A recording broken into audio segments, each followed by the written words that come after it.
Welcome to the slop farm. Enjoy the video. You start with safety.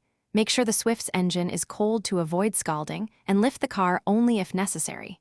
First, remove the radiator cap to vent the system, then place a drain pan under the radiator plug. Loosen the plug and open the overflow or petcock with pliers. Let old coolant flow out fully.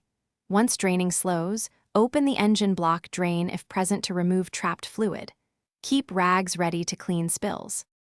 Once drained, close the radiator plug and refill with distilled water to perform a flush. Run the engine briefly to circulate and then drain again until the discharge runs clear. Now prepare the correct Suzuki-specified coolant mix, usually 40 to 50% antifreeze with distilled water. Measure and pour slowly to avoid air pockets. Fill to the radiator neck and the reserve tank to the marked level. Once filled, leave the radiator. You need to remove air. Start the engine with the heater on high and let it reach operating temperature.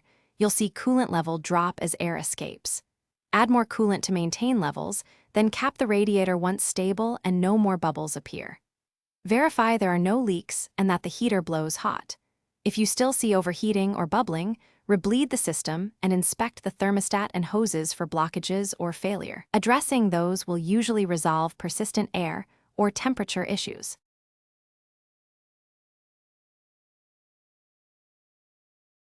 Thanks for watching. Consider subscribing if we helped you today.